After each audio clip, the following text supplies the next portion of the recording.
In the heart of a bustling village, nestled among baobab trees and vibrant markets, lived a young man named Obi. His father was the wealthiest merchant in the entire region, and Obi had known nothing but a life of luxury. His robes were woven from the finest silk, his sandals were crafted from the softest leather, and his every whim was catered to without question. But this abundance had not cultivated gratitude in Obi's heart. Instead, it had sown the seeds of arrogance. He grew to see himself as superior to everyone, including the very parents who provided for him. One morning, his mother, a kind woman with gentle eyes, prepared his favorite meal, a savory yam porridge. She presented it to him with a loving smile. Obi took one look at the bowl and sneered, "Is this all you can offer? I've grown tired of this simple food." He pushed the bowl away so forcefully that it clattered to the floor, spilling the porridge. His mother's smile vanished, her heart aching at his disrespect.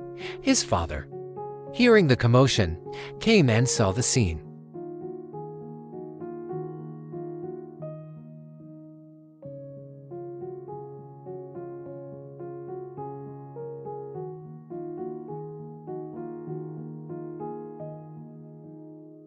Obi would mock the village elders, scoffing at their wisdom and calling their stories old-fashioned nonsense. When his peers invited him to help repair a neighbor's roof or clear a communal path, he would refuse. "That is work for peasants," he would declare loudly, "not for someone of my stature." The villagers began to whisper among themselves. They saw the storm clouds gathering on the horizon of Obi's life. Even if he, in his pride, could not, they pitied his parents, who bore their son's insolence with heavy hearts. As time passed, Obi's father grew older and his health began to fail. He knew his time was short and worried deeply about his son's future. He called Obi to his bedside one last time. "My son," he rasped, his voice weak, "all my wealth will soon be yours. But wealth without wisdom is like a river without a source. It will eventually run dry. Please, learn to be kind. Cherish your mother and respect your community. They are your true riches." Obi barely listened. He was too busy imagining the life he would lead once he had full control of the family fortune. When his father passed away a few days later, Obi felt not grief, but a sense of liberation. Now, with no one to answer to, Obi's arrogance knew no bounds. He hosted lavish parties that lasted for days, squandering his inheritance on fleeting pleasures. He dismissed the wise advisors his father had trusted for years, replacing them with sycophants who praised his every foolish decision. He ignored the pleas of his mother, who watched in despair as the family's legacy was squandered. When she tried to reason with him, he had her moved to the smallest hut in the compound, telling her she was an embarrassment. The heart of the village ached for her. The elders decided they had to intervene. They approached Obi as a group, their faces etched with concern. "Obi," the eldest began, "you are dishonoring your father's memory. You are turning your back on the very people who have supported your family for generations. This path leads only to ruin." Obi, drunk on palm wine and power, laughed in their faces.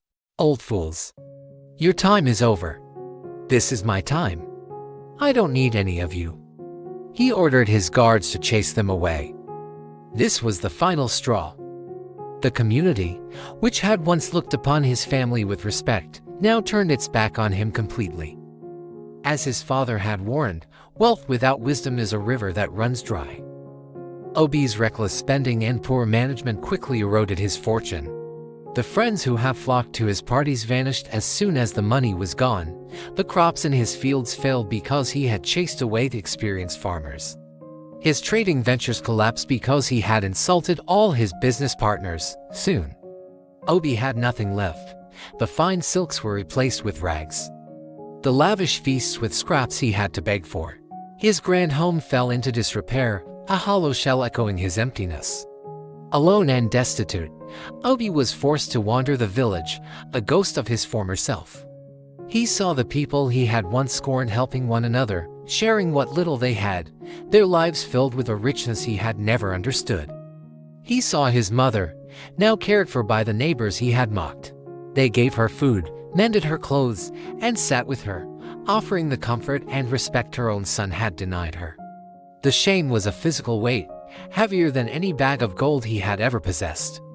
He had everything, and in his arrogance, he threw it all away. He had mistaken wealth for worth and power for respect, and in the end, he was left with nothing but the bitter taste of regret. The story of Obi became a lesson told for generations, a powerful reminder that true wealth is not found in gold or possessions, but in humility, respect, and the love of your community. Thank you for watching.